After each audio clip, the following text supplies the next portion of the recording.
Welcome back to another episode of the Marketing Millennials podcast. Today we have got Bart from Dad Gang on the podcast.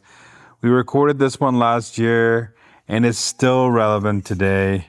Bart and two friends made 100 hats in a text thread, sold them in 36 hours, and now they've sold 500,000 hats. Yes, 500,000. No fancy strategy, no $1 million budget. Just iPhone content and a free Shopify theme. Here's what stuck with me. He spent money growing followers before chasing conversions. Everyone told him that was wrong. He hit 245K followers on Instagram and 11K person Facebook group instead. The community came first. The sales followed. We talk about boosting posts, broadcast channels, why perfectly curated graphics are dead, how he specs out launches across 8 channels without annoying people, and his rapid fire at the end is pure gold. Let's get into this episode. Welcome to the Marketing Millennials, the no BS marketing podcast. I'm Daniel Murray, and join me for unfiltered conversations with the brains behind marketing's coolest companies. The one request I tell our guests, stories or it didn't happen. Get ready to turn the up. What is up, Bart? Welcome to the podcast. Thanks. I want to get this started and you give a quick background on how you thought of Dad Gang. Why did you start this brand? And we can go down that rabbit hole first. Awesome. Well, yeah. Awesome to be here. Thanks for having me. I'm Bart. I'm one of the co-founders of Dad Gang. It's myself and two of my best friends, EJ and Grant. We've all known each other for a super long time, have been in the same text thread forever, and we're all dads. And we kind of noticed after becoming dads and having kids that the internet was kind of just filled and social media was just filled with like really funny, goofy stuff for dads, especially when it came to apparel.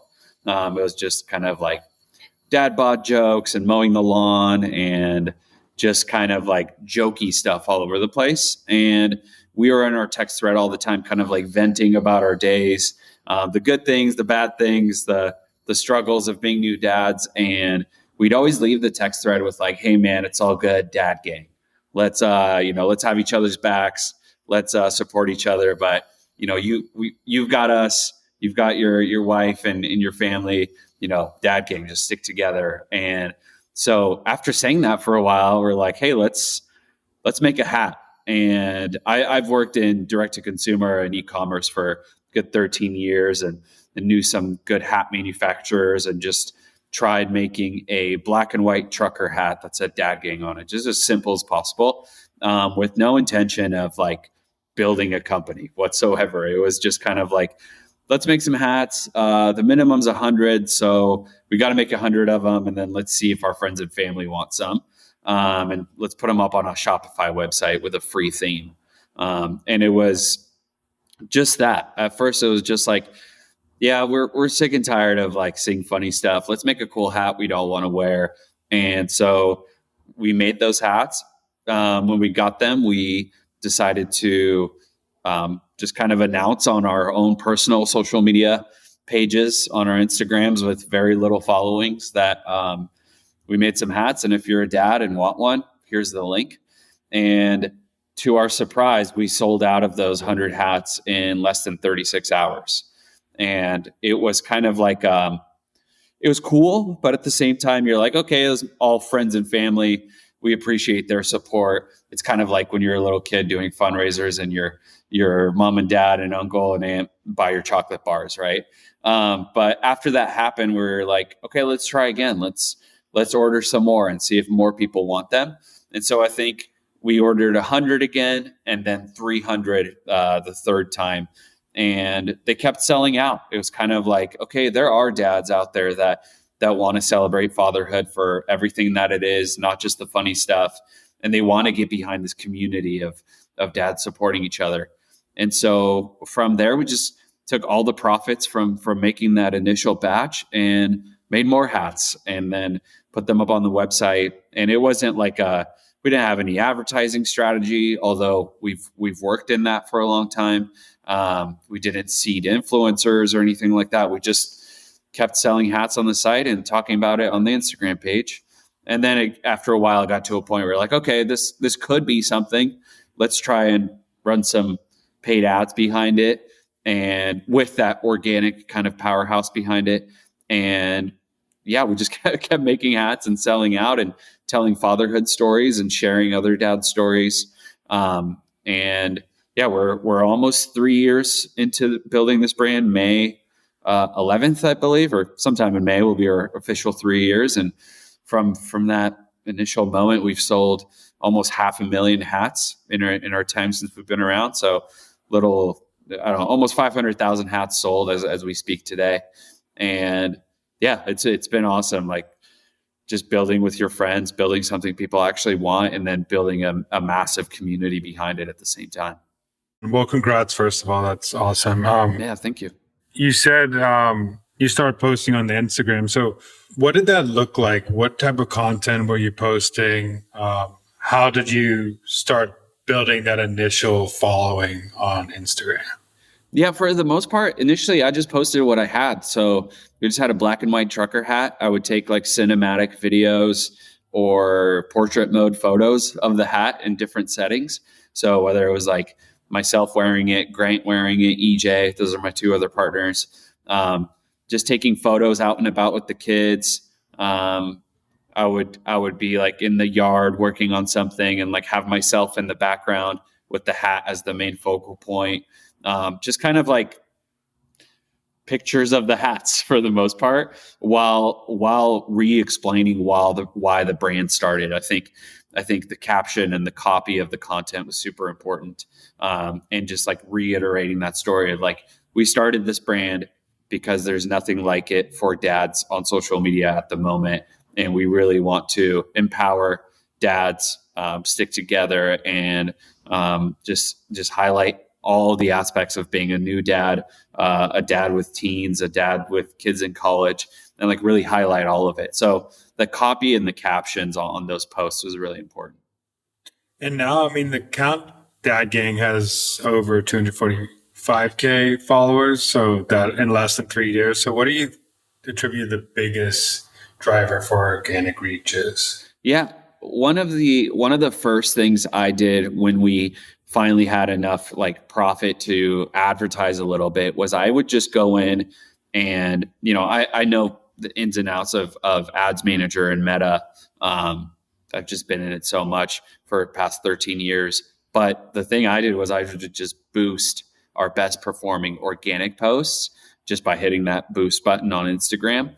And say I had a really good post that had a lot of comments and likes and some shares, I would just take that post and boost it for like $10 to $20 a day for audience growth, not for, because you can select when you boost whether you want it to be like website visits or profile visits. So I would just boost it for profile visits. And if I looked at the budget, say I spent $10 a day, but I was getting 20 followers a day, then we would just keep that going. And then a lot of the time when we go through these periods where hats were sold out and we were waiting for new hats to come in, that audience kept building while we wait for new hats. And then we would drop new hats and that audience would already be there waiting for the hat to restock.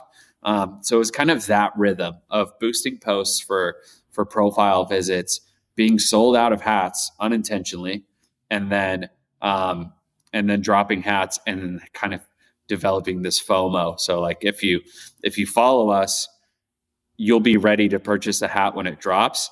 And if you don't, then you might miss the next restock.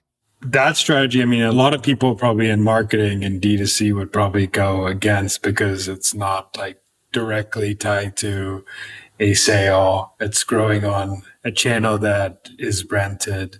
So what would you tell to people like why that strategy matters from what you've learned?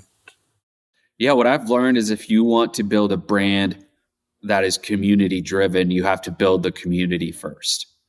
It's exactly what we did. We didn't.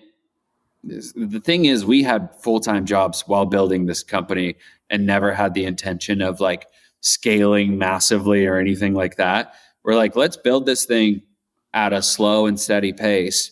And let's make sure if we're going to build a community that's behind this brand, let's build that community first. So that's why I would spend dollars on profile visits or audience growth before I would jump in and obsess over conversions.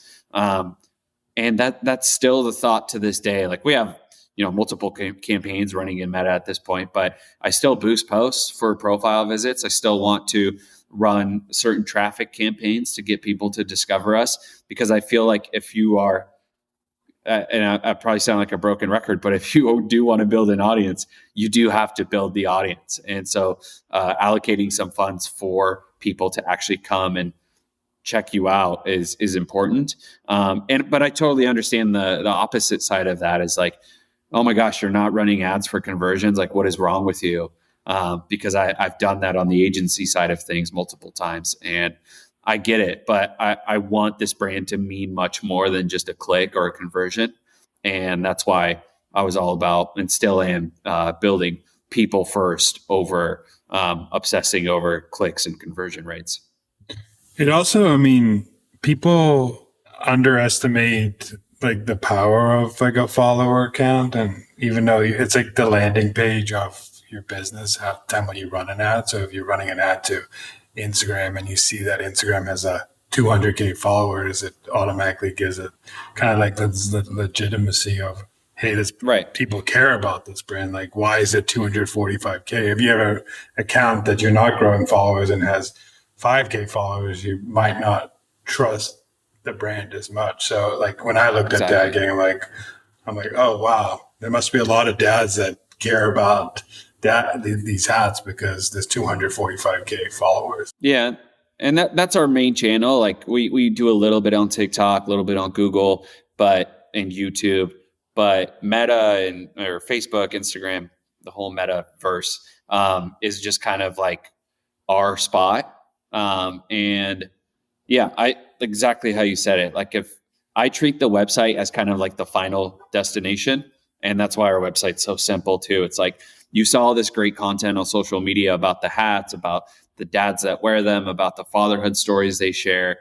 If your next thought is, okay, I want one of those hats, just simply go to the website and buy one, and don't add a lot more story to the website just because the ad or the organic content has already kind of converted that thought into, okay, I want a hat. So we really try and tell our story on there as much as possible. And you have like a simplified story too, with saying like designed by dads. Like, I think that's like a simplified story that, okay, these hats have a story of something, like dads made this hat, it come from something. So the story's there, but in a very simplified way. And if you want to dig deeper, there's places to dig, but it makes sense that like the tagline tells the story. Yeah, exactly.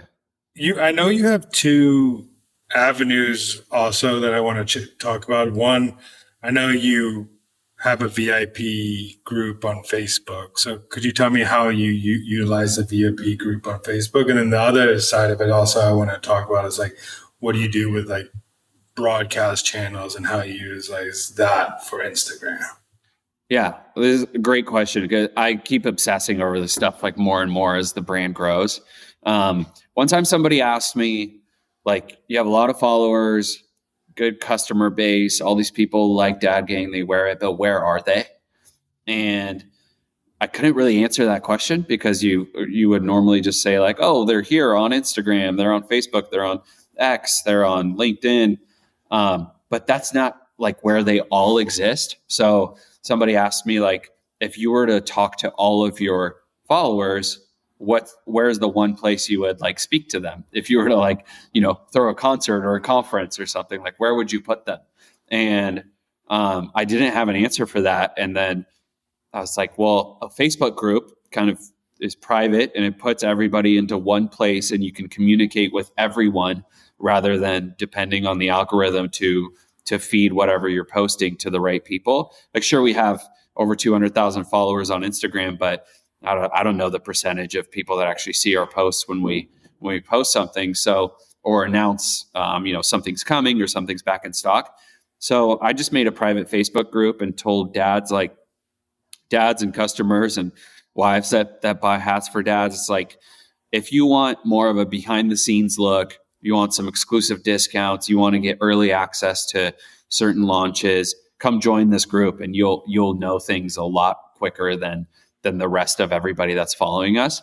And through that, like, our following is 250,000 on Instagram, but we have 11,000 dads in this private group that when I post something, they all see it rather than trying to get the algorithm to feed it.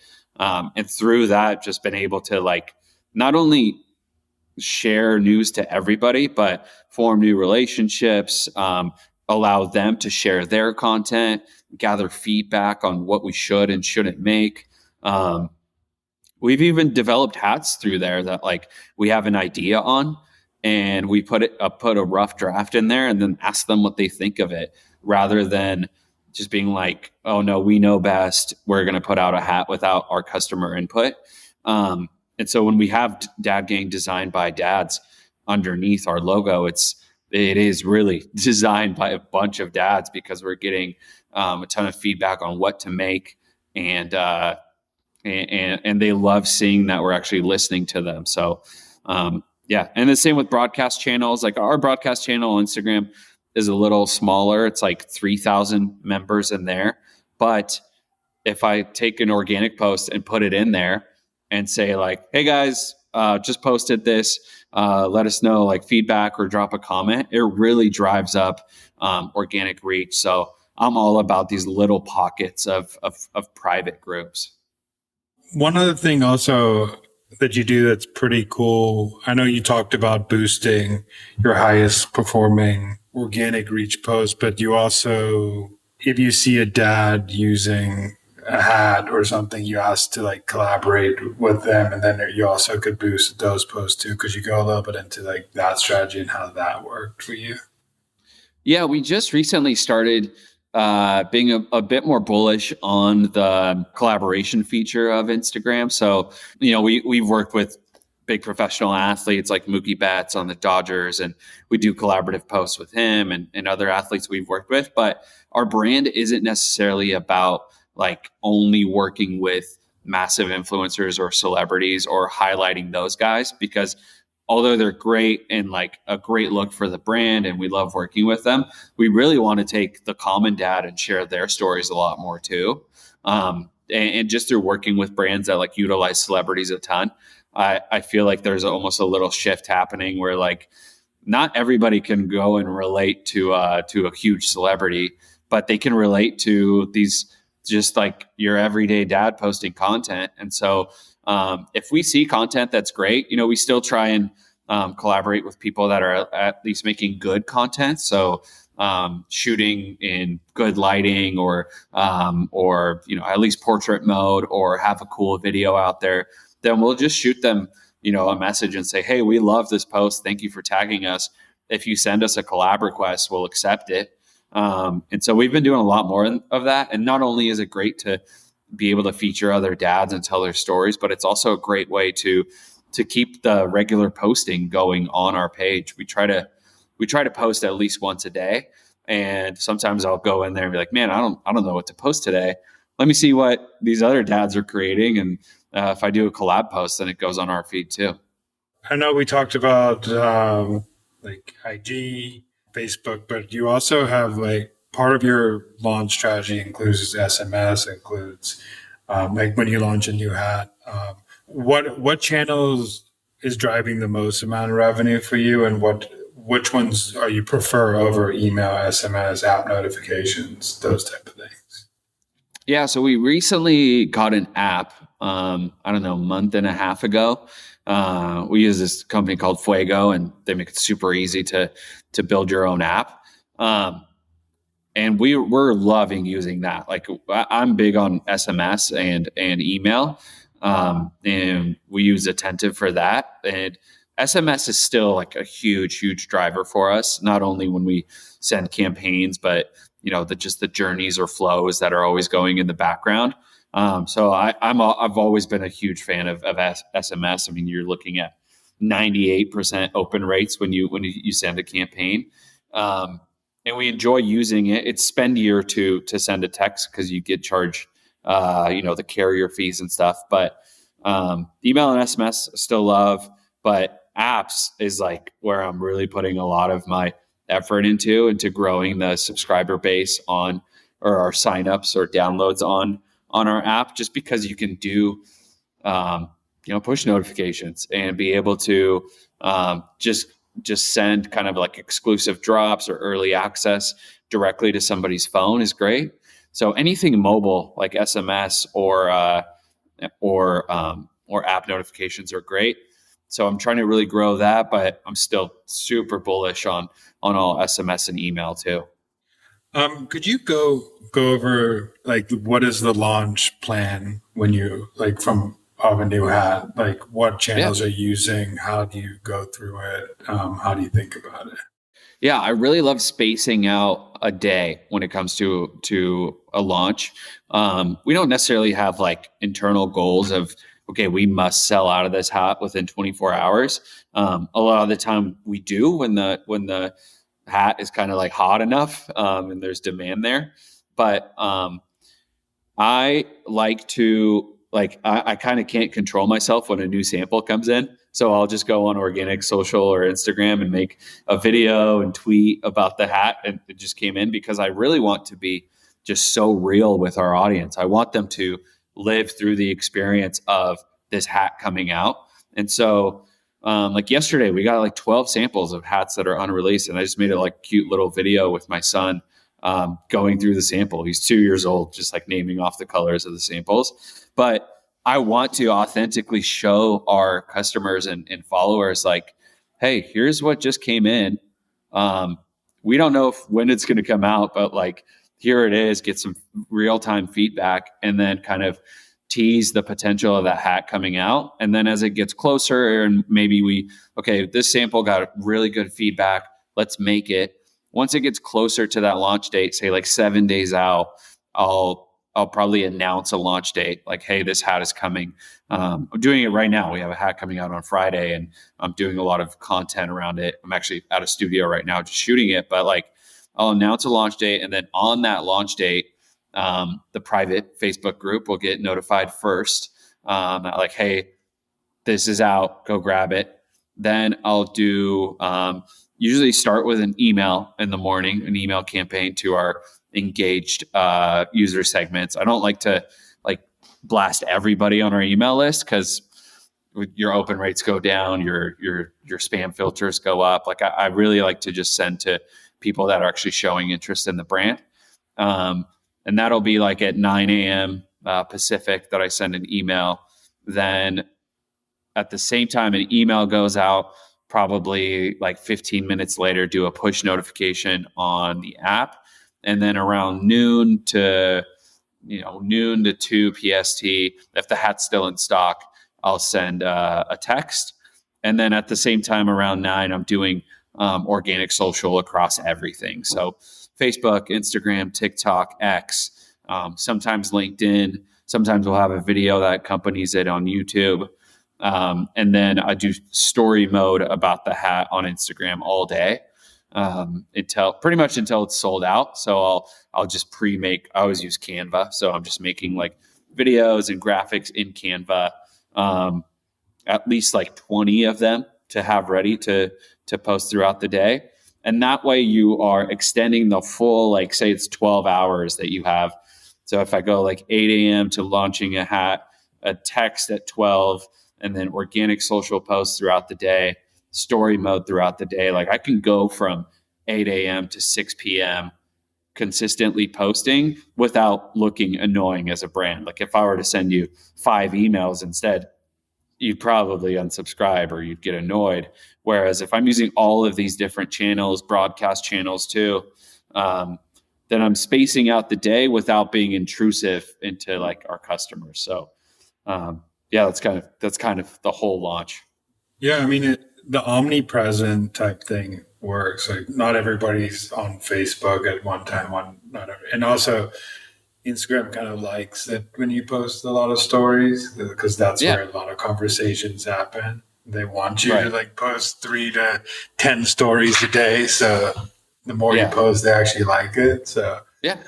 the one thing I wanted to go into is like you're really good at figuring out, I wouldn't call them hacks, but ways to like grow your audience. Like a lot of the things you've done are pretty like scrappy ways, like boosting posts and like the broadcast channel. What are some other things you're looking at and testing right now?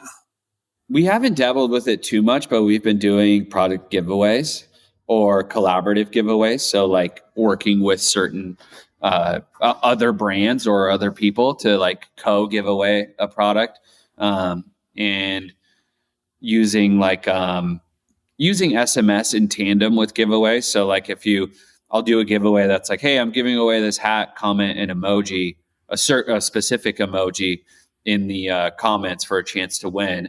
And if you comment that emoji, you get a DM that says, hey, thanks for entering, sign up for our email list and you're officially in the contest. No need to purchase or anything to enter. That has shown a lot of growth lately, just doing little giveaways. It could be as little as like we did a custom boom box with Bumpbox the other day, and that did really well. Or we could give away a hat, and people love just the ability to get a free hat. So a lot of giveaways, and then like the stuff I mentioned before, like reposting other dads' literal stories on IG when they tag us, collaborating with dads.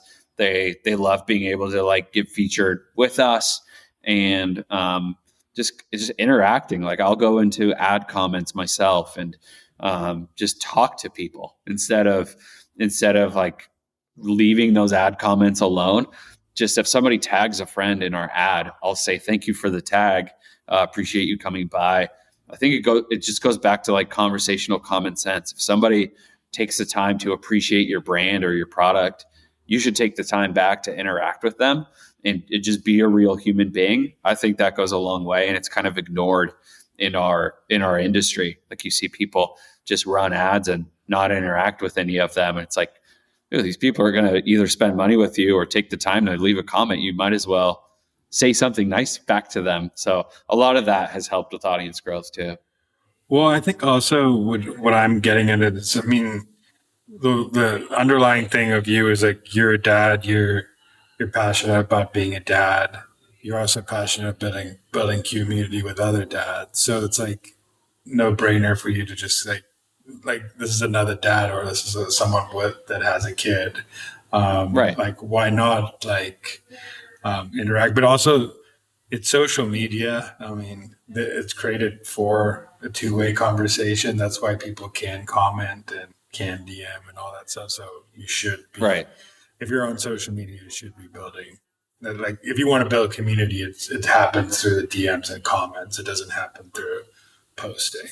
Yeah, exactly. You get it. Lastly, I want to do like a little rapid fire with you. Yeah, let's do it. Cool. The first question I have for you is, what platform are brands sleeping on?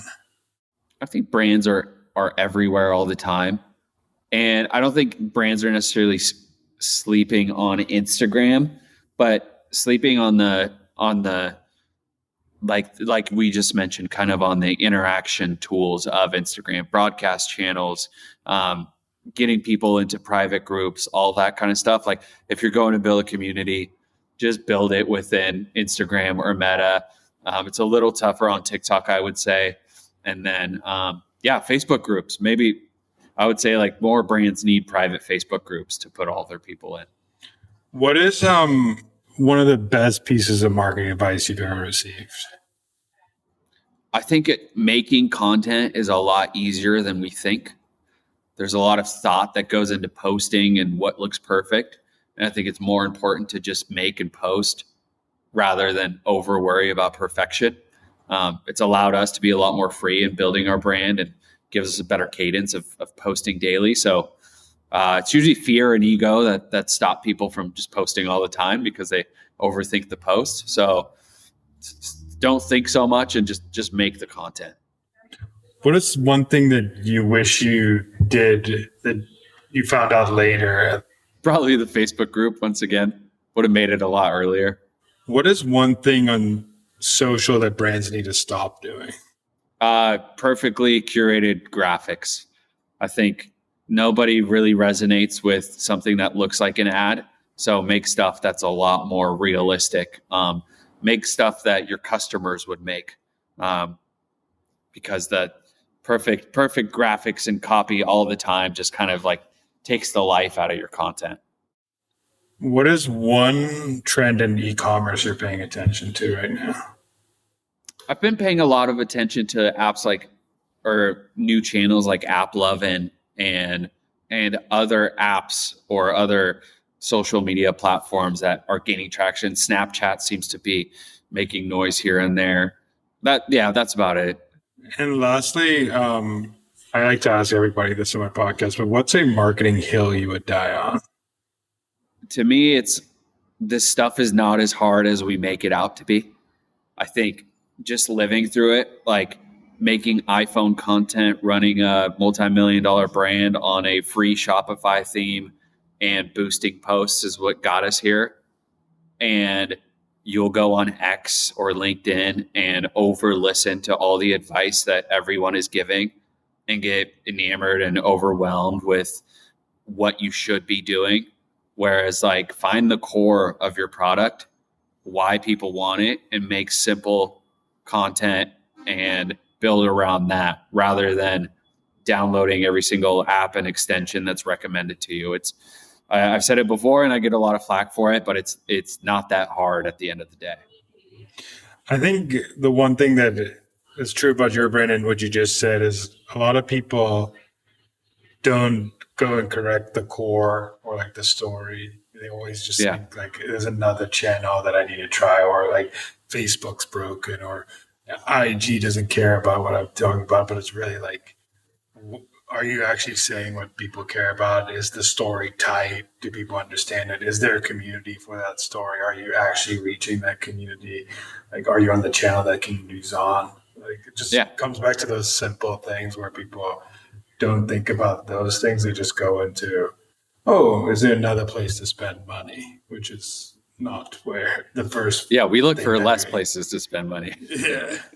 Yeah, more places. I mean, less places to just spend money, more places just to tell the story. And it gets so much harder when you could just dominate one channel. That's what you seem to be doing, is just dominated one channel, which is way easier than dominating 10. Yeah, exactly. Lastly, where can people find you, your brand, all that good stuff? Yeah, it's mainly about the brand, not me. Like I've built, we together have built the brand on dads and fatherhood, and so it's at dadgang.co on Instagram. Same with X. Dadgang.com is the website, and then my personal is just, I'm Polish, so it's the chef, but it's spelled THESZEF. If you follow me on X, I just tweet very random things about marketing and the brand for the most part, and then mainly lately just been tweeting about LeBron and Luka and the Lakers, because that's got me pretty stoked. But yeah, those are the channels. But honestly, follow the brand. It's not about me or any of the founders. It's really about driving awareness around fatherhood and mental health, and bringing dads together and empowering dads through the brand. That's what's most important to us. Not to hype up you, but I said this before we got on this podcast, but I'm saying it now. Ari, my wife, favorite follow on X. So if you want a good follow on X, go follow Bart on X. But thank you so much for coming on. Yeah, say thank you to her. I appreciate that she likes my random nonsense. Well, thank you for coming on. I really appreciate it. Yeah, of course. Thank you for having me. Thanks so much for listening. Keep tuning in to hear more great insights from the coolest marketers from around the world. If you haven't already, make sure to subscribe and follow the Marketing Millennials podcast on Apple Podcasts, Spotify, YouTube, or wherever you get your podcasts. And if you like what you hear, I would greatly appreciate you giving us a 5-star rating. It helps bring more marketers into our community.